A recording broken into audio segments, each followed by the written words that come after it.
बिस्मिल्लाहिर्रहमानिर्रहीम। प्रोग्राम साथ के सफ़र में मैं हूं सज्जाद तरीन। आज हमारे साथ मौजूद हैं साबिक़ secretary election commission Kanwar Dilshad साहब। बहुत शुक्रिया सर, आपने टाइम दिया।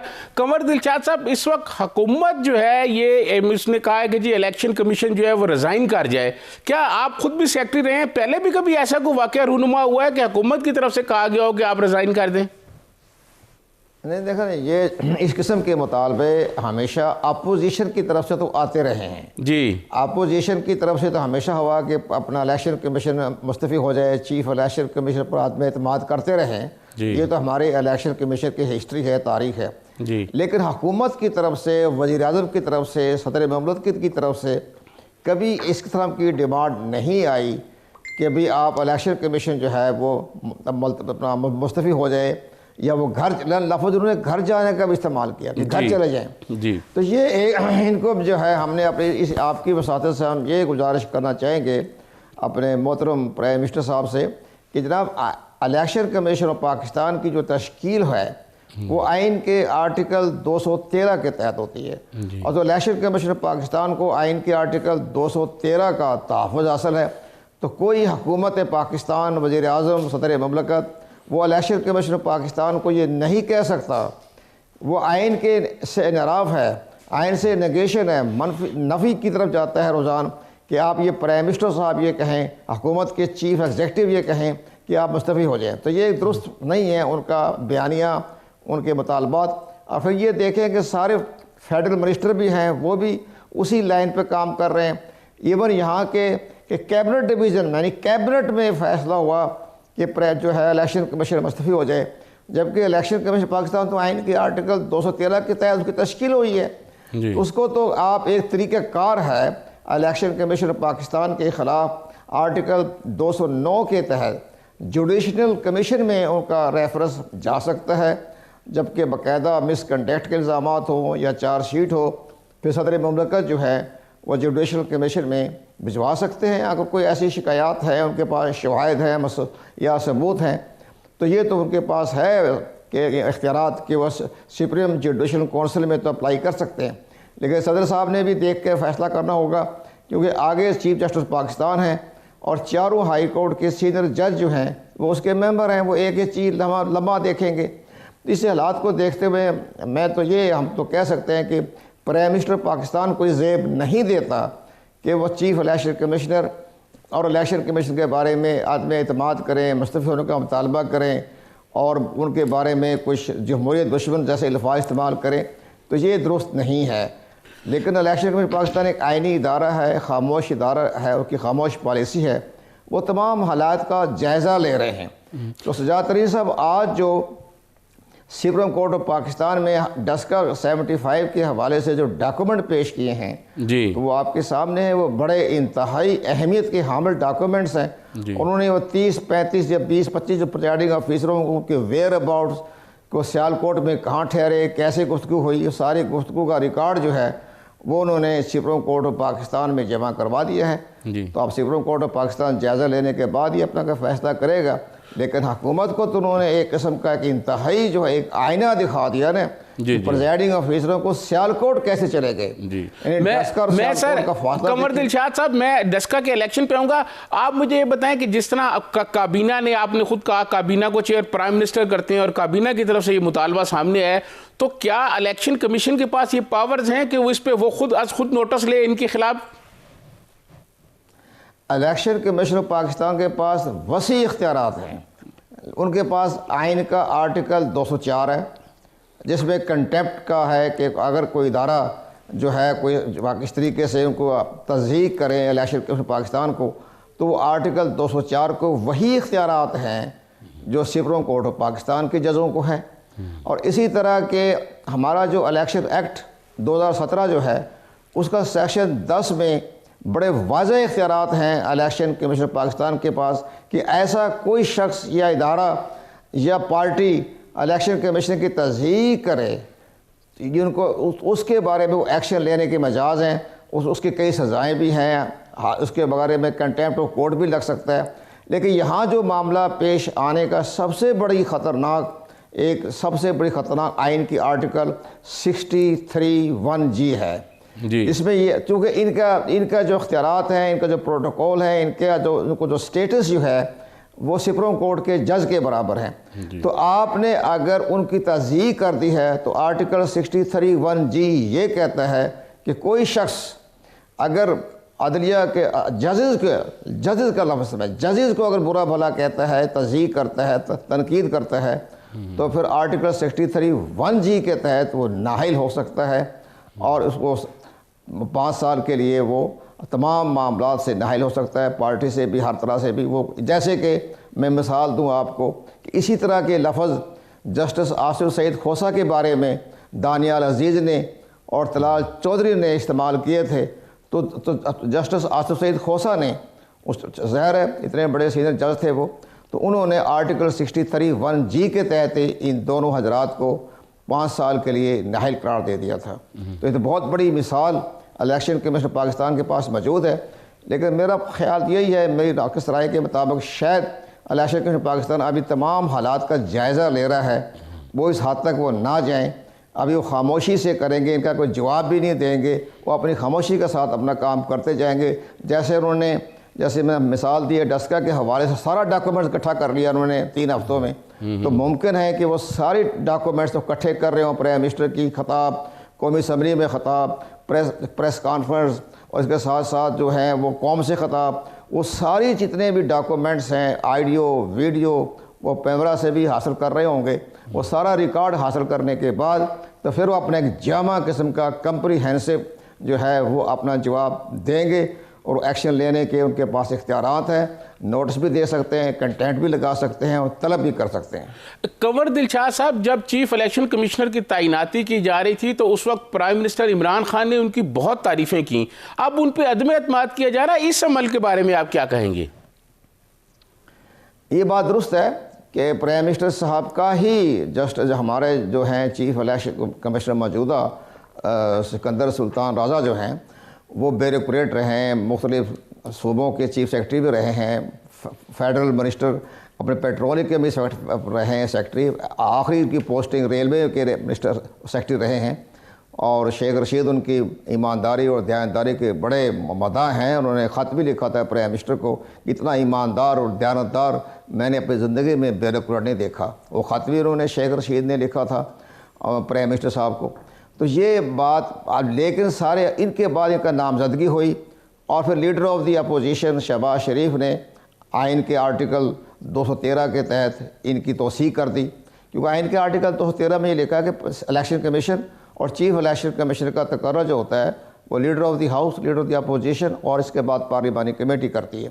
तो ये सारे मामला तो आपके सामने हैं। तारीफ़ें अभी 2 महीने पहले उन्होंने कहा कि सरदार रज़ा के बारे में उन्होंने बड़ी बुराइयाँ की, सरदार रज़ा को बड़े सख्त लफ्ज़ इस्तेमाल किए उनकी ज़ात के ऊपर। लेकिन इस साथ उन्होंने ये कहा कि जो मौजूदा चीफ इलेक्शन कमीशन है वो बड़े साफ को, बड़े स्ट्रेट फारवर्ड हैं और हमें उन पर बड़ा इत्मीनान है। ये 2 महीने पहले की बात है। तो ये सारे अचानक जो मामला हुआ है, तो हमारी नाक़िस राय के मुताबिक जो अचानक सारा मामला हुआ है उसमें यह है कि 2-3 बड़े अहम केसेस इलेक्शन कमीशन पाकिस्तान के पास ज़ेर समात हैं। एक तो डस्का का, वो तो आज सुप्रीम कोर्ट ऑफ पाकिस्तान में तमाम रिकॉर्ड पेश कर दिया, यहाँ तो हुकूमत के सारे हाथ से बात गई। और दूसरा जो है वो फैसलाबाड़ा का मामला है। वो फैसलाबाड़ा के बारे में इलेक्शन कमीशन क्या कह सकता है? वो तो वही है जो इस्लामाबाद हाई कोर्ट ने कहा है, सिंध हाई कोर्ट ने कहा है, और इलेक्शन कमीशन पाकिस्तान को ये मशवरा दिया है कि आप अपना फैसला करें सुप्रीम कोर्ट के जजों, सुप्रीम कोर्ट ऑफ पाकिस्तान की जजमेंट के मुताबिक। उनका इशारा नवाज शरीफ और जहांगीर तरीन की तरफ है कि जब उन्होंने हक़ाइक़ छुपाए थे तो उनको उन्होंने नाअहल करार दे दिया ताहियात। इसी तरह एक और बड़ा अहम मसला जो प्राइम मिनिस्टर बार बार कह रहे हैं, मुझे हैरानगी है कि प्राइम मिनिस्टर साहब ज़ाहिर एक इंटरनेशनल फेम के आदमी हैं और बड़ा उनका विज़न भी बहुत है, स्टडी बहुत ज़्यादा करते रहते हैं, लेकिन मुझे समझ नहीं आ रही कि उनके जो एडवाइज़र हैं, आइनी माहिरीन हैं, वो बार बार ये कहते हैं कि जी सुप्रीम कोर्ट ऑफ पाकिस्तान का जो आया था, राय आई थी, तो उस पर इलेक्शन कमीशन ने अमल दरामद नहीं किया। अब उनके ख़िलाफ़ सुप्रीम कोर्ट ऑफ पाकिस्तान में कंटेम्प्ट ऑफ कोर्ट का केस बना के भेजने की तैयारियां हो रही हैं। अब इलेक्शन कमीशन पाकिस्तान ने कहा ही नहीं कि जी हम खुफिया राय अब जो है हम ओपनिंग बैल्टे के ख़िलाफ़ हैं। उन्होंने कहा जो भी आप करें, जो भी आप फैसला करें, उसके लिए ज़रूरी है कि कानून साजी करें आइन के आर्टिकल 226 में। जब आइन के आर्टिकल 226 में आप तरमीम कर लेंगे तो ज़ाहिर है उसके मुताबिक इलेक्शन कमीशन काम करने के लिए मजाज है आइनी और कानूनी तौर पर। उन्होंने तो कभी ये नहीं कहा कि जी हम तो ओपनिंग बैल्टिंग के ख़िलाफ़ हैं। उन्होंने कहा जी आप कानून साजी कर लें। अब जो सुप्रीम कोर्ट ऑफ पाकिस्तान है, जो इलेक्शन कमीशन ऑफ पाकिस्तान को जो राय दी, तो उन्होंने कहा जी आप टेक्नोलॉजी इस्तेमाल कर लें, लेकिन साथ उन्होंने ये भी फरमाया, हदायत दी, राय दी कि आर्टिकल 226 जो है उसके मद्देनज़र रखते हुए, तो आर्टिकल 226 में लिखा हुआ है कि तमाम इलेक्शन चाहे प्राइम मिनिस्टर और चीफ मिनिस्टर के वो जो हैं सीक्रेट बाई बैल्टिंग होती है। अब इलेक्शन कमीशन ने कहा जी पहले इसको तो तरमीम कर ले, बाद में हम भी वो कर लेंगे। अब हमारे जो मिनिस्टर हैं, फेडरल मिनिस्टर हैं, बड़े बड़े सीनियर मिनिस्टर हैं, सियासतदान भी हैं, वो तो ये कहते हैं जी इलेक्शन कमीशन ने बैलेट पेपर क्यों नहीं चेंज किया। तो आप माशाल्लाह सारे प्रोग्राम करते रहते हैं, हमें भी सारा इलेक्शन कमीशन की एक रंग से वाकिफ़ हैं हम। आप अब ये बताइए कि election commission of Pakistan ballot paper को तब्दील कैसे कर सकता है, कहाँ इजाज़त दी है। एक कॉमा एक फुल स्टॉप तो इलेक्शन कमीशन दुरुस्त नहीं कर सकता जब तक कि आप कानून साजी ना कर लें। तो आप अगर बैलेट पेपर में बार को लगा देते तो बार को लगाने के बाद तो सीक्रेसी ख़त्म हो गई थी ना आपकी, तो फिर तो उसकी लगाम चीफ इलेक्शन कमिश्नर के हाथ में थी या नादरा के हाथ में थी, तो फिर आर्टिकल 226 कहाँ गया। तो उस लेकर बार को लगाने का मामला है। इलेक्शन कमीशन ने कहा जी पहले आप कानून साजी कर ले, लेकिन हम आइंदा इलेक्शन के लिए हम अपनी तैयारी कर लेंगे। तो जहाँ तक हमारी इतना बड़ा खूबसूरत इन्होंने टेक्नोलॉजी इस्तेमाल की है, लेकिन उसके लिए सबसे बड़ी ज़रूरत यह है कि आप कानून साजी करें। तो लेकिन हुकूमत बार बार कह रही है जी आपने सुप्रीम कोर्ट ऑफ पाकिस्तान के राय पर आपने एहतराम नहीं किया, हम आपके खिलाफ कंटेम्प्ट ऑफ कोर्ट जा रहे हैं। ठीक है, हुकूमत के आपने जवाब दे दिया, उनकी बहुत बड़ी टीम है, लॉ मिनिस्ट्री है, पार्लिमानी अफेयर मिनिस्ट्री है, तो वो जा सकते हैं सुप्रीम कोर्ट ऑफ पाकिस्तान में। फिर इलेक्शन कमीशन पाकिस्तान अपने सफाई में, अपने डिफेंस में जो भी अपनी राय देगा वो आप सबके सामने होगी। कंवर दिलशाद साहब, एक केस चल रहा है फॉरेन फंडिंग केस वाला, और काफ़ी लंबा अरसा हो गया, उसको आप किस तरह देख रहे हैं? फॉरेन फंडिंग केस का मामला तकरीबन 6.5 पौने 7 साल से वो चल रहा है, लेकिन बादिल नज़र में हमें तो ज़रा अखबारी खबर तक की इतलात हैं, क्योंकि बड़े अच्छे तरीके से, बड़ी समझदारी से, राजदारी से वो सारी कमेटी जो है इलेक्शन कमीशन ऑफ पाकिस्तान ने जो सुप्रीम कोर्ट ऑफ पाकिस्तान की हिदायत पर बनाई थी, वो तकरीबन पौने 2 साल से काम कर रही है। लेकिन उस पर ज़ाहिर है अपने तहरीक इंसाफ ने भी बड़े बड़े डॉक्यूमेंट्स दिए हैं, और लेकिन हमें ही नज़र ये आ रहा है बादिल नज़र में कि वो मामला जो है वो काफ़ी संजीदा है, और हुकूमत उसको संजीदा नहीं ले, गैर संजीदगी से देख रही है। तो अब जिस अंदाज से हम देख रहे हैं वो ठीक है, हुकूमत के वकला केस लड़ रहे हैं, लेकिन मामला यह है कि उसमें वो जो बड़ा अहम केस है वो उस पर सबसे ज़्यादा है आइंदा पाकिस्तान के सारे सियासी हालात और सारे मामला जो है वो फॉरेन फंडिंग केस का मामला बहुत ही संजीदा है, और इसके लिए हुकूमत को चाहिए कि अपनी संजीदगी के साथ अपना डिफेंस करें। और लेकिन इलेक्शन कमीशन ऑफ पाकिस्तान को अगर आप इस तरीके से तज़यीक़ करेंगे, तजलील करेंगे, तो फिर ऐसा ना हो कि आइनी और कानूनी बहरान हो जाए। कॉन्स्टिट्यूशनल इदारे से सजाद तरीन साहब आपका बड़ा गहरा इदराक है, कॉन्स्टिट्यूशनल इदारों से महाजराई करने से जहाँ सियासी अदम इस्तेकाम पैदा होगा वहाँ हुकूमत के लिए भी नाकाबिल तलाफ़ी नुकसान पहुँचने का एहतमाम होता है, क्योंकि कॉन्स्टिट्यूशनल इदारा है ना पाकिस्तान का कॉन्स्टिट्यूशन, उसके तहत इदारे बनते हैं ना। बाकी ठीक है, अपने आपकी जो मिनिस्ट्रियाँ हैं जो प्राइम मिनिस्टर के अंडर मर्जी आप अबॉलिश करें, चेंज करें, मिनिस्टर को निकालें, जो मर्ज़ी करें, लेकिन जो इदारे हैं जिसमें सुप्रीम कोर्ट ऑफ पाकिस्तान है, इलेक्शन कमीशन पाकिस्तान है, ये जो इदारे हैं इनकी तो ताकत जो है उसका तो मेरे ख्याल में प्राइम मिनिस्टर को इदराक ही नहीं है। वो तो बहुत बड़ी ताकत है उनके पास, तो वो तो अपने तहत ज़ाहिर है कि जिस वक्त आपको याद है कि Sajjad Ali Shah chief justice of Pakistan ने प्राइम मिनिस्टर को तलब कर लिया था सुप्रीम कोर्ट ऑफ पाकिस्तान में, तो क्या क्या प्रॉब्लम पेश आई। तो ये इस पर इतनी बड़ा अहम आइनी कानूनी बहरान पैदा हुआ कि फारूक लगारी ने भी इदारा छोड़नी पड़ी, सजाद साहब ने भी अपनी छोड़नी पड़ी चीफ जस्टिस ही।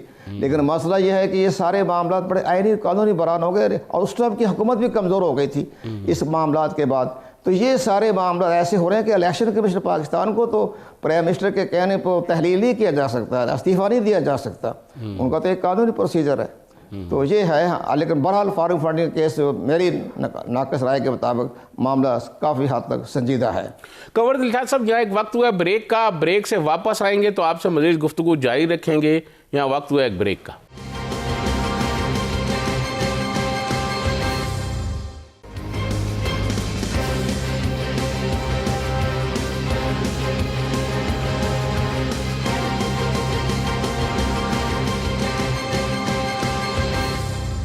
वेलकम बैक नाजरीन। हमारे साथ मौजूद हैं साबिक secretary election commission Kanwar Dilshad साहब।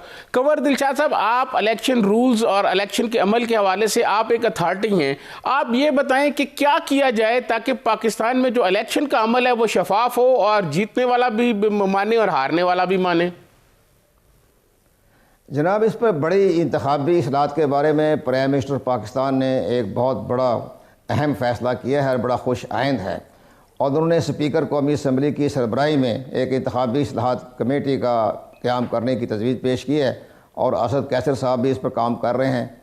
और प्राइम मिनिस्टर साहब ने भी एक हाई पावर्ड की कमेटी मुकर्रर की है जो अपोजिशन के साथ मुज़ाकरात करके इंतखाबी इस्लाहत कमेटी पे के उसमें टेबल पे लेके आएंगे। लेकिन जनाब, सबसे बड़ी अहम बात, चले मैं आपके वसातत से कह देता हूँ कि आप ये कह रहे हैं जी electronic voting machine. Electronic voting machine बहुत अच्छा नारा है और हमारी सारी सिविल सोसाइटी बशमूल तमाम अपोजिशन लीडर, हुकूमत उस पर जो है ना आशिकाना परस्ताना अंदाज में बात करते हैं जी। ये बड़ी एक ख़तरनाक जो है ये इलेक्ट्रॉनिक वोटिंग मशीन है और इसके ऊपर इंडिया में आप इसको चेंज करके इसको दोबारा अपना मैनुअल पे लाना चाहते हैं क्योंकि इसके अंदर बड़ी ख़राबियाँ हैं। इंडिया की जो इलेक्ट्रॉनिक वोटिंग मशीन जो है वो पेपरलेस है, उसमें पता नहीं चलता आपने वोट किसको दे दिया। उसमें बड़ी ख़तरनाक टेक्नोलॉजी चल रही है कि उसके अंदर एक चिप लगा देते हैं इलेक्ट्रॉनिक वोटिंग मशीन में, वो 3 घंटे 2 घंटे का उसका दे देते हैं पीरियड। उस अरसे में वो जिस पार्टी की चिप लगाते हैं वो सारा बेल्टिंग जितनी भी है उस पार्टी को चली जाती है। ये बड़ी ख़तरनाक इंडिया के अंदर उस पर तहकीक हो रही है। तो मैंने 2010 में जब इंडियन इलेक्शन कमीशन का दौरा किया था तो उन्होंने तो खैर अपनी बड़ी तारीफ़ें की थी, लेकिन जब मैं बाहर आया तो उस वक्त वहाँ के जो थे हाई कमिश्नर शाहिद मलिक साहब, उन्होंने मुझे बड़ी एक अहम डॉक्यूमेंट दी इसके ड्रॉबैक्स। जब मैंने पाकिस्तान में आकर वन रिपोर्ट प्रेसिडेंट जरदारी को पेश की, चीफ जस्टिस पाकिस्तान को पेश की, तो वाकई आप यकीन जाने वो बड़े सोच समझ के प्रेसिडेंट रहे हैं। तो उन्होंने एकदम पढ़ने के बाद इस आइडिया को ड्रॉप कर दिया कि तो बड़ा ख़तरनाक है भाई, ये तो चिप्स लगा देंगे। तो ये एक मामला ये हुआ। इसी तरह अमेरिका में चल रहा है, वहाँ भी आपने देखा अगर आज रशिया को किस अंदाज से जो है जो अपना भाई हाइडन साहब जो है रशियन इल्ज़ाम लगा रहे हैं, पहले ट्रंप पर भी लगा था कि रशिया के पीछे लगा हुआ था। ये सारी ख़तरनाक टेक्नोलॉजी है। हमारा एक और बात है, पाकिस्तान जैसे मुल्क में 3.5 लाख आपकी इलेक्ट्रॉनिक वोटिंग मशीन चाहिए, 3.5 लाख, क्योंकि पोलिंग स्टेशन बनेंगे इस 2023 में 1 लाख। तो 3.5 लाख जो फिर बिजली कहाँ है, इस तरह से वो चलेगा, इंटरनेट कैसे चलेगा। RTS तो बैठ गया था ना आपका तो 1 घंटे के बाद, तो हमारे पास मैनुअल निज़ाम था, फॉर्म 45 बाई हैंड दे दिया रिटर्निंग ऑफिसर, काम चल गया। अब अगर ये इलेक्ट्रॉनिक वोटिंग मशीन बैठ जाती है, नाकाम हो जाती है, तो आप कहाँ जाएंगे? बैलेट पेपर तो आपके हाथ में नहीं है, बैलेट पेपर तो ज़ाहिर है आपने नहीं छुपाए, तो फिर पूरा सिस्टम ही बैठ जाएगा। एक बात। दूसरी सबसे बड़ी अहम बात यह है, फिर इलेक्शन एक दिन में नहीं होना, फिर कम अज़ कम इलेक्शन का 10-15 दिन जैसे इंडिया में 1 माह तक चलता रहता है, तो यहाँ भी फिर स्टेप बाय स्टेप चलेगा सारा मामला। तो कम अज़ कम 10 दिन तो ये भी लेने पड़ेंगे, वो भी आइन में तरमीम करनी पड़ेगी, कानून में तरमीम करनी पड़ेगी। बड़े गहरे इसके अदराक हैं, आप इसकी गहराई में जाएँ। इसके साथ एक और आप देखें, प्राइम मिनिस्टर बार बार कहते हैं जाहिर को किसी ने ब्रीफिंग नहीं दिया, वो इलेक्शन कमीशन से ब्रीफिंग लेते नहीं है। अब अगर इसका एक और बड़ी अहम बात, वो कहते हैं इंटर वोटिंग बेल्टिंग करेंगे, अपना इंटरनेट बेल्टिंग होगी, वोटिंग होगी, इंटरनेट से बेल्टिंग होगी। दुनिया के किसी सजातरीन साहब, दुनिया के किसी मुल्क में इंटरनेट बेल्टिंग का सिस्टम ही नहीं है। एक छोटा सा मुल्क है, इसकी आबादी 6 लाख है और वोटर 1.5 लाख है, वहाँ तो चल रहा है ये ठीक है, छोटा सा इलाका है, जैसे कि आपके तहसील लेवल का, तहसील से भी नीचे गया गुजरा, एक छोटी सी कॉन्स्टिट्यूंसी सूबाई असम्बली की, तो वो उसमें वो कामयाब चल रहा है, छोटा सा मुल्क है वो। अब यहाँ पाकिस्तान में 15.5 करोड़ जो है अपने वोटर्स हैं, तो कैसे इसके बाद हमारे ओवरसीज़ पाकिस्तानी हैं, इन्होंने उनको कैसे वो इंटरनेट बेल्टिंग करेंगे? वो सिस्टम ही बैठ जाएगा। अभी इलेक्शन कमीशन ने हुकूमत के कहने पर उन्होंने अपना एक पायलट प्रोजेक्ट किया, 15-20 करोड़ रुपया खर्च हुआ, लेकिन टोटल 400 वोट कास्ट हुआ पूरे ओवरसीज़ पाकिस्तानियों ने, तो नहीं उसमें कामयाबी चल सका। अच्छा, अब अगर ये अपने कंवर दिलशाद साहब, आपने इंडिया की बात की, लेकिन इंडिया का जो इलेक्शन कमीशन है वो महीना इलेक्शन कराता रहता है, उसके बाद जब वो रिजल्ट आते हैं तो कोई ये नहीं कहता कि धांधली हुई है या कोई एक दूसरे पे इल्ज़ाम नहीं लगाता, वो कबूल कर लेते हैं। इसकी क्या वजह है? उनके अंदर पावर बहुत ज़्यादा है। उनके अंदर अगर ये इंडियन इलेक्शन कमीशन यहाँ होता ना उसी अंदाज का, इंडिया में अगर कोई इस अंदाज से उनका प्राइम मिनिस्टर बात करता, जैसे हमारे प्राइम मिनिस्टर साहब बार बार 1 माह से 15 दिन से लगे हुए हैं जब से सेनेट का इलेक्शन हुआ है, तो उन इंडियन इलेक्शन कमीशन ने प्राइम मिनिस्टर को नाअहल करार दे देना था आधे घंटे में, 15 मिनट में। उन्होंने कई काम किए हैं कि 15 मिनट में, आप यकीन जाने इतनी बड़ी अहम शख्सियत थी इंडिया के रावण सिंह, उसने मुसलमानों के खिलाफ बात कर दी थी कि अगर हम पावर में आ गए तो उनको बहरे अरब भेज देंगे। उसी वक्त इंडियन इलेक्शन कमीशनर टीवी पे देखा और मेरठी के जो थे आईजी को हुक्म दिया कि रावण सिंह को अरेस्ट करके हवालात में बंद कर दें। तो 5 मिनट में वो रावण सिंह, जो कि संजय गांधी का बेटा, मानिका का बेटा, उसको एकदम जो जेल में हवालात बंद कर दिया। और जो दूसरे दिन जो डिसाई अपनी पार्टी के वफद के साथ मिले इंडियन चीफ इलेक्शन कमीशनर से कि आपने ये कैसे कर दिया, हम इलेक्शन से बाइकआउट कर रहे हैं। तो उनका तुम बाइकआउट कर रहे हो, मैंने तो आपकी पार्टी को बैन करने का नोटिफिकेशन तैयार रखा हुआ है। तो ये है इनके इख्तियारात। फिर के पास सारी एडमिनिस्ट्रेशन, सारी इस्टेब्लिशमेंट, जो सिविल एडमिनिस्ट्रेशन, सिविल इस्टेब्लिशमेंट, वो इलेक्शन कमीशन इंडिया के महतहत होती है। अगर किसी ने भी गड़बड़ की उसके वो ACR ख़राब कर देते हैं, तो हयात वो ख़त्म, उसकी प्रमोशन ही नहीं हो सकती। उस डर से, खौफ से वो सारे काम करते हैं। प्रिजाइडिंग ऑफिसर जो हैं, वो एक प्रिजाइडिंग ऑफिसर ने इंडिया के ताकतवर वज़ीर दाखिला बंसी राम को हवालात में बंद कर दिया कि उसने बदतमीजी की थी पोलिंग स्टेशन पर। तो ये वहाँ इस तरह के इख्तियारात है। यहाँ आप अगर आप ये जब 20-22 प्रिजाइडिंग ऑफिसर गायब हो गए, अब इलेक्शन के पाकिस्तान में कोई इख्तियार ही नहीं है कि आप इनको जेल भेज दें। वो चीफ सेक्रेटरी को लिखेंगे, डायरेक्टर एजुकेशन को लिखेंगे कि जब इनके खिलाफ डिसिप्लिनरी प्रोसीडिंग करें, वो चलती रहेगी 50 साल तक, उनको कोई एक्शन नहीं होना। तो क्या कमर दिलशाद साहब, क्या कर लेंगे? कमर दिलशाद साहब, आप खुद सेक्रेटरी इलेक्शन कमीशन रहे हैं, तो क्या पाकिस्तान में इलेक्शन कमीशन को मजीद अख्तियारात देने की ज़रूरत है, बाख्तियार बनाने की ज़रूरत है? मैं कह रहा हूँ इंडिया के इलेक्शन कमीशन को आप हैरान होंगे सजाद तरीन साहब, अच्छा आपने मेरे साथ प्रोग्राम कर लिया एक लंबा चौड़ा, आप यकीन जाने उनको कानून साजी का भी इख्तियारात हैं। अगर इमरजेंसी पड़ जाए और कौमी अवान ज़री का इजलास नहीं हो रहा, तो वो कानून साजी भी कर सकते हैं। और कानून साजी करने के बाद अवान ज़री में बिल भेज दे, पास हो जाएगा, लाजमी पास होना पड़ेगा, उसको नामंजूरी का सवाल ही नहीं पैदा। तो यहाँ इलेक्शन कमीशन के पास तो कामा और फुल स्टॉप लगाने की ताकत नहीं है, वहाँ कानून साजी की इजाज़त है। वो चीफ सेक्रेटरी को जेल भेज सकते हैं, वो वज़ीर दाखिला को जेल भेज सकते हैं, वो प्राइम मिनिस्टर ऑफ इंडिया को तलब कर सकते हैं। उन्होंने बिहार के चीफ मिनिस्टर जो थे वो लालू प्रसाद, उसको अरेस्ट कर लिया। तो ये सारी चीज़ें उनके पास मौजूद है। नरसिम्हा राव अरेस्ट हो गया, इंडिया का chief prime minister of India. तो वो सारी चीज़ें उनके पास इख्तियारात हैं। अब हालांकि ब्यूरोक्रेट हैं, तो अब अगर इस तरह का ब्यूरोक्रेसी इंडिया के सिस्टम के तहत अगर कोई सियासतदान इंडियन चीफ इलेक्शन कमीशन के बारे में या इलेक्शन कमीशन में कहता आप मुस्तफ़ी हो जाए, तो अभी तक जेल में बैठा होता। तो ये इख्तियारात हमारे यहाँ तो नहीं है ना, हमारे यहाँ तो बयान दे रहे हैं। इन्होंने एक प्रेस रिलीज जारी कर दी कि जी आप हमारे दायरे कार में मुदाखलत ना करें, हमें बड़ा दुख हुआ। तो इनका जवाब भी आया, दुख की बात करते तुम्हें शर्म नहीं आई तुम्हें? ये बातें देख। तो कमर दिलशाद साहब, चीज़ें तो हम पाकिस्तान में जो इलेक्शन का अमल है ये भी बहुत महंगा हो गया है। इसमें तो गरीब आदमी सोच नहीं सकता इलेक्शन लड़ने का, करोड़ों की गेमें हो गई हैं। अब इसको क्या तजवीज़ देंगे कि ये इलेक्शन का अमल को सस्ता किया जाए? देखो जी, असूली तौर पर प्राइम मिनिस्टर का ये पॉइंट ऑफ व्यू दुरुस्त था कि जी सेनेट में हार्ड स्टेडिंग होती है, लेकिन उसको तरीका जो है वो हैंडल करने में मिस हैंडलिंग हो गया। ये पहले करना चाहिए था 2 साल पहले।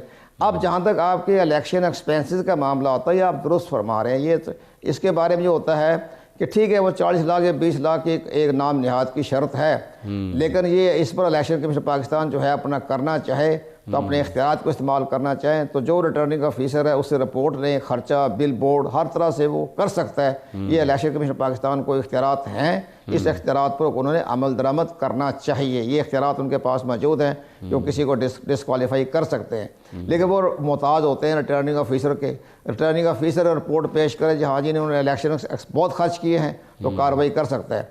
लेकिन आज खुद नोटिस भी लेना चाहिए, अपने इख्तियार को खुद इजाफा करना चाहिए, खुद अपनी सिफारिशात भी देनी चाहिए। जिस तरह मैंने कहा जी, कानून साजी के भी इख्तियार मांगने चाहिए, चीफ सेक्रेटरी को, IG को या इवन चीफ मिनिस्टर को जो है उनको गिरफ्तारी के भी अहकामात जारी करने के इख्तियार देने चाहिए। ये सारे जो है हमारी इंतखाबी इस्लाहत एक सुई अटकी हुई है जी, इलेक्ट्रॉनिक वोटिंग मशीन, इससे आगे तो निकल ही नहीं रहे।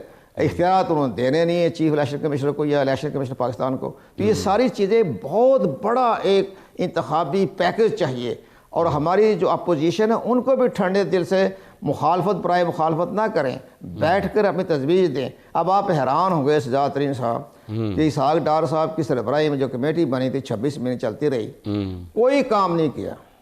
वो जो हमारे पुराने अवामी नुमाइंदगी एक्ट सेक्शन 76 और इसके बाद मार्शल्ला के जितने भी रूल रेगुलेशन परवेज़ मुशर्रफ के ज़माने के, वो सारी किताबें इकट्ठी करके वो सारे मर्ज कर दिए, और मर्ज करने के बाद उसका नाम रखा इलेक्शन एक्ट 2017। उसमें नई चीज़ है कहाँ? वही पुरानी चीज़ें हैं ना। आपने 26 रुकनी कमेटी बनाई, 2-2.5 साल उस पर काम होता रहा, किसी सियासी पार्टी ने कोई मुस्बत किस्म की इंतखाबी एक अपने मकसद के तहत 2 काम किए सजाद तरीन साहब अपने मकसद के तहत।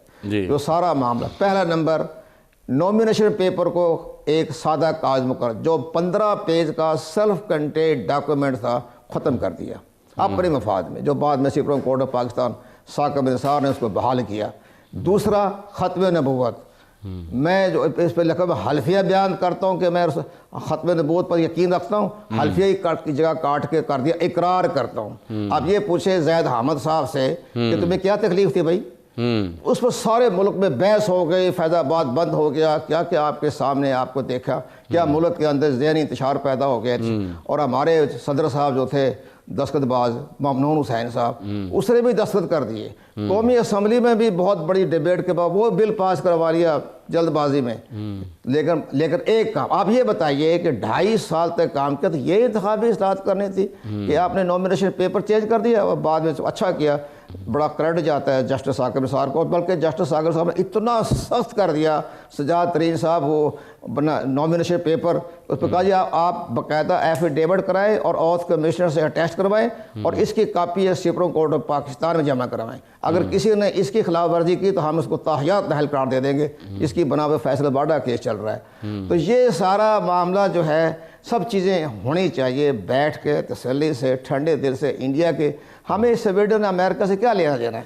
अब पाकिस्तान के प्राइम मिनिस्टर साहब कह रहे हैं कि जनाब अमेरिका का इलेक्शन तो दुनिया का सबसे मिसाली इलेक्शन है। मैंने सदर ओबामा का इलेक्शन मुझे बुलाया था मिनिस्टर स्टेट डिपार्टमेंट ने, वो सबसे ज़्यादा फ्रॉड है, वो कुछ भी नहीं है। लेकिन बहरहाल हम तो अपने आपके सामने पेश कर दी है बातें लेकिन हम चाहते हैं आपके वसातत से कि इंतखाबी इस्लाहत के लिए बड़े मीनिंगफुल करें और बेहतरीन बनाएं, अवामी मफाद में बनाएं, पाकिस्तान के मफाद में बनाएं, इलेक्शन कमीशन को मजबूत मुस्तहकम करें ताकि वो अपने एक्शन लेने में बिल्कुल आज़ादाना और ख़ुद मुख्तराना हो। और इलेक्शन कमीशन पाकिस्तान के ख़िलाफ़ जिस अंदाज से ये मुहिम चल रही है, तो मेरे ज़ाती राय राकेश राय में यह है कि इसके अच्छे असरात तो नहीं होंगे। बाकी इलेक्शन कमीशन पाकिस्तान की अपनी स्वाबदीद कंवर दिलशाद साहब जो चेयरमैन सेनेट के इलेक्शन हुए वो तो इलेक्शन कमीशन के तहत नहीं हुए, उनमें भी धांधली के इल्ज़ाम लगाए जा रहे हैं एक दूसरे पे और वोटों की खरीदो फरोख्त के इल्ज़ाम लगाए जा रहे हैं। आप हैरान होंगे, मैंने तो पहले हमने कभी गौर ही नहीं किया। अब जो सेनेट का इलेक्शन बड़ा एक अहमियत इख्तियार कर गया था चेयरमैन सेनेट का। अब सेनेट सेक्रेटरीट ने चेयरमैन साहब हमारे सादिक सिजरानी साहब आते रहे, रज़ा रब्बानी आते रहे, बड़ी बड़ी शख्सियात आते रहे, सुमरू साहब भी रहे, नायक साहब भी रहे, बुखारी साहब भी रहे। उन्होंने कभी अपना चेंज ही नहीं किया। उन्होंने ये नहीं किया कि हमने इलेक्शन करवाना होता है चेयरमैन का तो सेनेट एक्ट जो है 9 उसमें कोई किसी किस्म का नहीं, सादा सा। यहाँ तक कि आप हैरान होंगे कि वो बैलेट पेपर ही नहीं तैयार कर सके। वो भी बैलेट पेपर का आगे खाना एक ही कर दिया कि भैया आप सजाद उसका नाम सादिक सिजरानी ऊपर नीचे यूसुफ रानी उसके सामने मोहर लगा दें। वो समझने में दिक्कत पेश आ गई और वो सारा ज़हर है कंट्रोवर्शियल भी हो गया और मामला भी जो है उल्ट गया। तो लेकिन वो आज तक उन्होंने इलेक्शन कमीशन पाकिस्तान के रूल रेगुलेशन तरीक़ेकार के मुताबिक नहीं किया। हमारे हर लॉ में, हर कानून में नीचे लिखा हुआ है कि आप इसके ख़िलाफ़ अपील कर सकते हैं, आप इसके ख़िलाफ़ हाई कोर्ट जा सकते हैं। अब अगर यहाँ लिखा हुआ है कि आप इसके जैसे उन्होंने जो किया डस्का का इलेक्शन, उसके कानून में लिखा हुआ है कि आप सुप्रीम कोर्ट ऑफ पाकिस्तान जा सकते हैं। तो उन्होंने तो लिखा ही नहीं हुआ, एक नया एक डिक्टेटराना अंदाज, आमरीत का अंदाज कि जी हमारी रूलिंग के खिलाफ तो सुप्रीम किसी हाई कोर्ट में चैलेंज नहीं हो सकता। क्या बात है, आपकी कोई अलहामी रूलिंग है आपकी, या आपको चैलेंज नहीं कर सकता, आप गलती नहीं कर सकते, आप इंसान हैं। हाँ ठीक है, आप हमारी जो है रूलिंग पर सिर्फ किसी अदालत में चैलेंज नहीं हो सकता। तो हमें तो बड़ा हैरानगी हुई कि अच्छा तो अब आपकी रूलिंग हलामी हो गई है, उसको तो आप दुनिया भर के जहर है, किसी की हिम्मत नहीं को कोई चैलेंज कर सके अल्लाह के मामले में। वो इनकी हदायत है, खुद जमहूरियत की बातें करते हैं और जो कानून बनाया हुआ इंतहाई आमराना ज़ाती मफादात प्रस्ताना वो कानून बनाया हुआ है। क्यों नहीं इलेक्शन कमीशन पाकिस्तान के हालात को सामने रखते उन्होंने बनाया नहीं बनाया। तो ये एक बात हुई है जिसकी बना पे आप ये पता ही है हमारी अपोजिशन हाई कोर्ट जाती है नहीं जाती है, उनकी अपनी स्वाबदीद है। लेकिन बहरहाल ये एक बड़ा अफसोसनाक बात हुआ कि सेनेट ने इस इलेक्शन, अब आइंदा हमारी सुप्रीम कोर्ट ऑफ पाकिस्तान में जस्टिस काजी फायद ईसा ने इशारा दिया है कि आप इसको इलेक्शन कमीशन ऑफ पाकिस्तान के जरिए क्यों नहीं इंतखाब करवाते सेनेट का इलेक्शन जो है। तो आइंदा मेरा ख्याल में सेनेट का इलेक्शन भी जो है वो भी इलेक्शन पे पाकिस्तान क्यों आ जाएगा। यहाँ वक्त हुआ एक ब्रेक का, ब्रेक के वापस आएंगे तो आपसे मज़ीद गुफ्तगू जारी रखेंगे।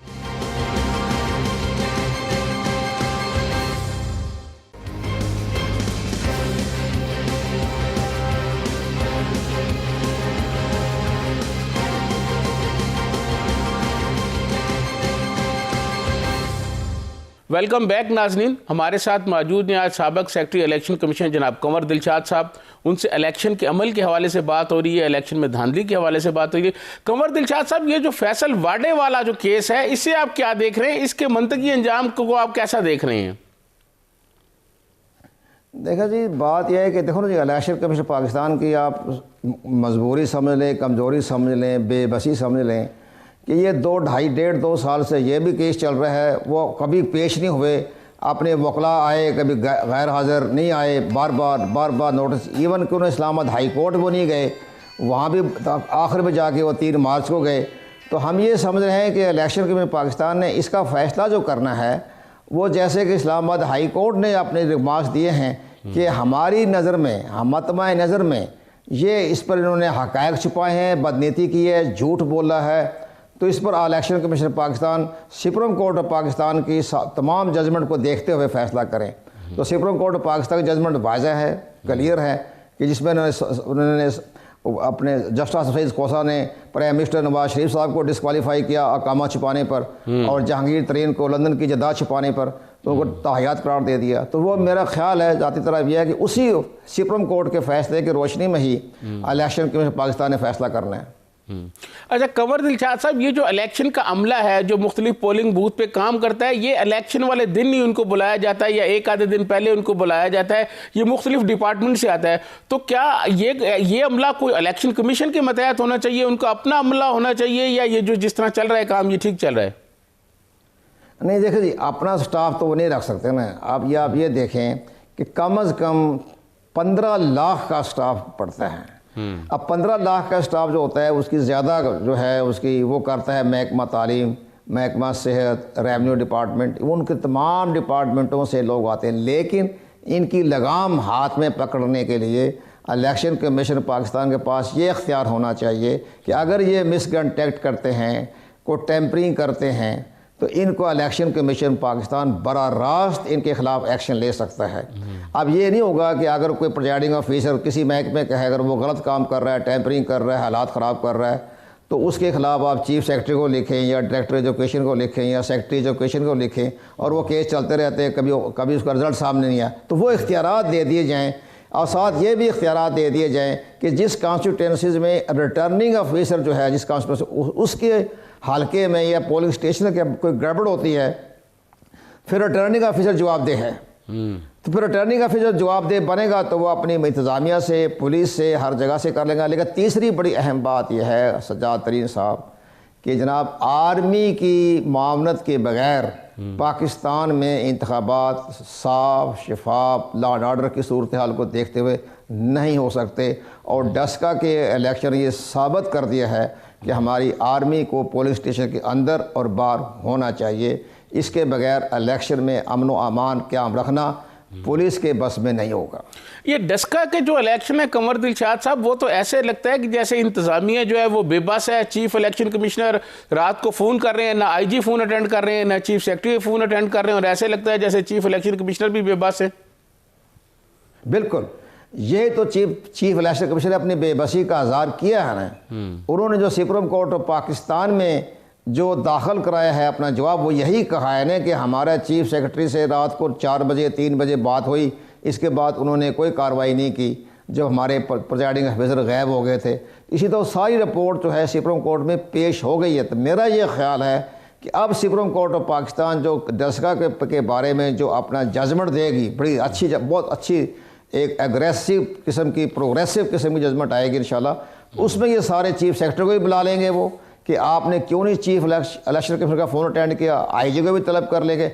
इलेक्शन कमिश्नर ने भी उनको बुलाया था, लेकिन बहरहाल एक तो इंक्वायरी करनी पड़ती है कानून के मुताबिक, तो इतने तो इख्तियारात इनके पास नहीं थे जो उसके खिलाफ एक्शन लेते।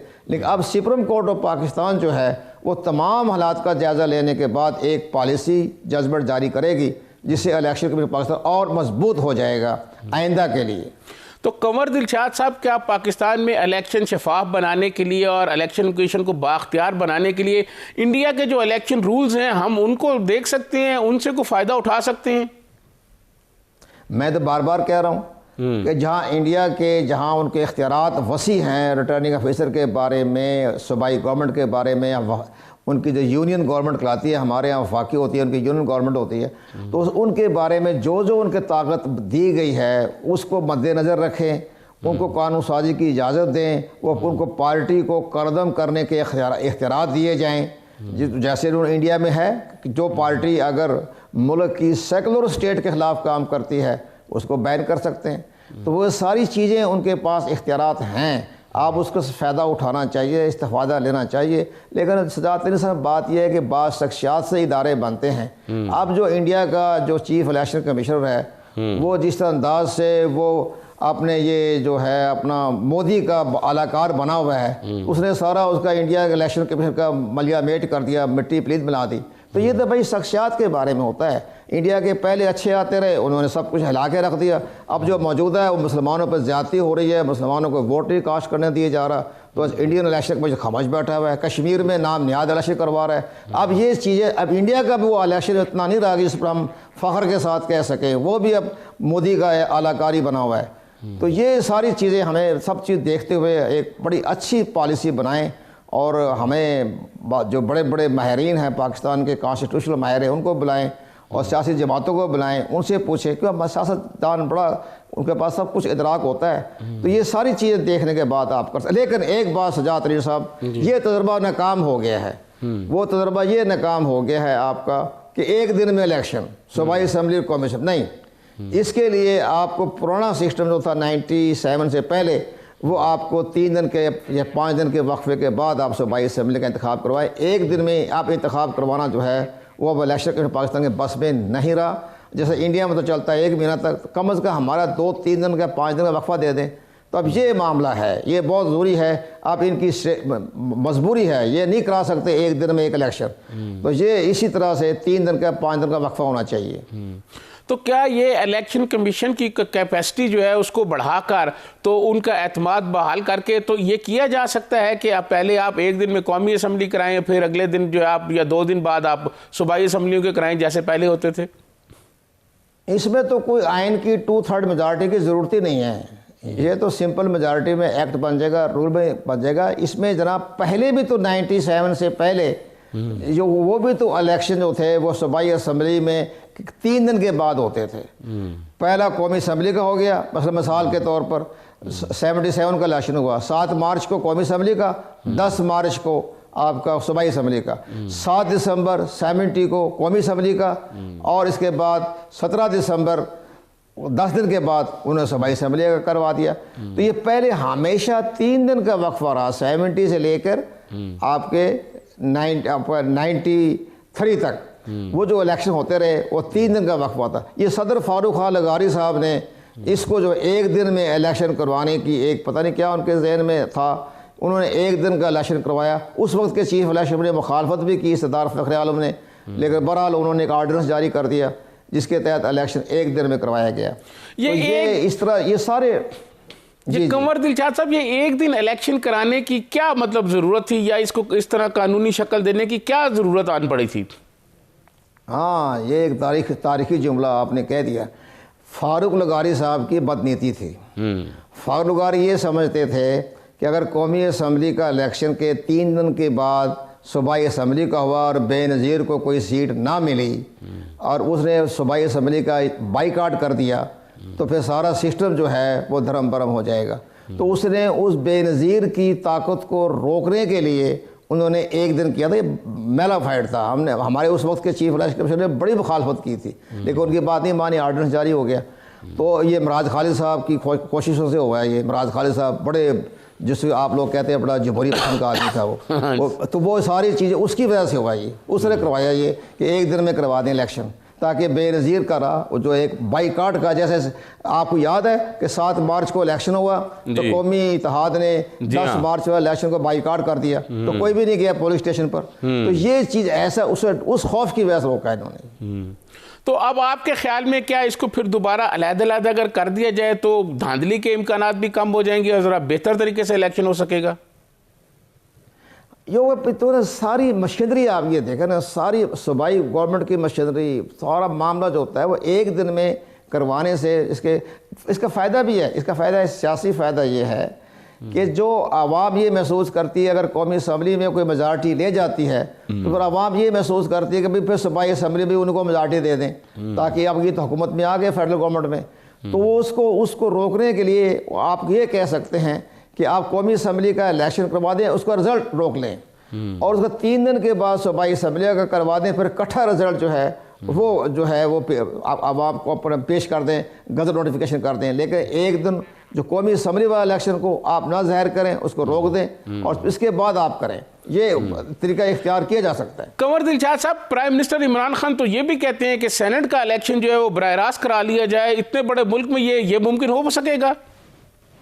ये ठीक कहते हैं प्राइम मिनिस्टर साहब, इसका बड़ा आसान है, कोई मुश्किल काम नहीं है। सजाद साहब, बात यह है कि वो ये होगा कि हमारी 100 सीटें हैं सेनेट की, तो 100 हल्के बन जाएंगे पूरे पाकिस्तान में। ये बात प्राइम मिनिस्टर दुरुस्त फरमा रहे हैं। ये हमने भी बार बार मुतालबा किया था तमाम फोरम के ऊपर कि बराह रास्त करवा लें, और 100 हल्के बन जाएंगे, कोई नो प्रॉब्लम।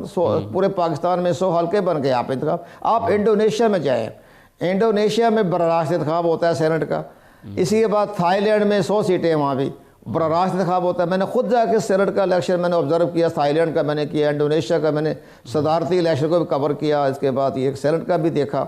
इसी तरह इसी हो सकता है ये इसमें बराह रास्त भी, जैसे अमेरिका में बराह रास्त है। चले, हमारे प्राइम मिनिस्टर अमेरिका से बड़े मुतासर हैं, तो अमेरिका में तो सेनेट का इलेक्शन वो भी तो बराह रास्त ही होता है ना। तो आप ये भी आप इंतखाबी इस्लाहत में शामिल कर लें, इस पर कानून साजी कर लें, बराह रास्त भी हो सकता है, 100 हल्के बन जाएंगे। लेकिन कंवर दिलशाद साहब, हमारे मुल्क में तो बल्दियाती इलेक्शन जब होते हैं बहुत छोटे हल्के होते हैं, वहाँ बहुत लड़ाइयाँ दंगे फसाद होते हैं। ये अगर 25-25 हल्के जो हैं एक एक सूबे में बन जाएं तो उसमें तो हल्के बहुत बड़े नहीं हो जाएंगे, फिर तसादम का खतरा होगा। हाँ, नहीं, उसमें लॉ एंड ऑर्डर का सूरत हाल कंट्रोल कर सकते हैं आर्मी के ज़रिए। लेकिन मसला यह है कि हाँ, जो आप सही फरमा रहे हैं कि वो 4-4 कौमी असम्बली के 4-4 हल्कों पर एक हल्का बनेगा। लेकिन जो अब अमेरिका जैसे मुल्क में हॉर्स ट्रेडर रोकने के लिए उन्होंने बराह रास्त इंतखाबात आता है। इंडिया, अमेरिका के तो 102 सेनेटर हैं, इतना बड़ा मुल्क है। 100 हर रियासत के 2 मेंबर हैं, 51 रियासत है, 102 मेंबर हैं। तो इसी तरह इंडोनेशिया में 100 हैं, इसी तरह थाईलैंड में 100 हैं। तो ये आप इस तजर्बा कामयाब हो सकता है। इंडिया में तो बहरहाल अवान बाला की कोई कदर नहीं है, वहाँ तो नॉमिनेशन बहुत ज़्यादा होती है। हम इंडिया की मिसाल तो दे नहीं सकते। अब एक ही बात, अवान बाला जो है नेपाल में नहीं है, बांग्लादेश में नहीं है, श्रीलंका में नहीं है, अफगानिस्तान में नहीं है। तो पाकिस्तान में ठीक है, अपना 2 मुकन्ना बनी हुई है, इसके भी फ़ायदे भी हैं, वो भी ठीक है। लेकिन आप इसको रोकने के लिए आसान तरीका, तो आपने सही फरमाया, ये हॉर्स ट्रेडिंग रोकने के लिए बराह रास्त इंतखाब करवा दे, लॉ एंड ऑर्डर का सूरत हाल कंट्रोल कर लेगी आर्मी जो है। बहुत शुक्रिया कंवर दिलशाद साहब आपका, आपने हमें टाइम दिया। नाजरीन, हमारे साथ मौजूद थे आज साबिक सेक्रेटरी इलेक्शन कमीशन जनाब कंवर दिलशाद साहब। उन्होंने इलेक्शन के अमल, दुनिया भर में जो इलेक्शन होते हैं उसको शफाफ बनाने के लिए दुनिया भर में जो इलेक्शन कमीशन है वो क्या क्या इकदाम करता है और इंडिया में क्या करता है जिससे इलेक्शन शफाफ होते हैं, कोई एतराज़ नहीं करता है। आपने उनकी गुफ्तगू सुनी। इसी के साथ सज्जाद तरीन को इजाज़त दीजिए। अल्लाह हाफिज़।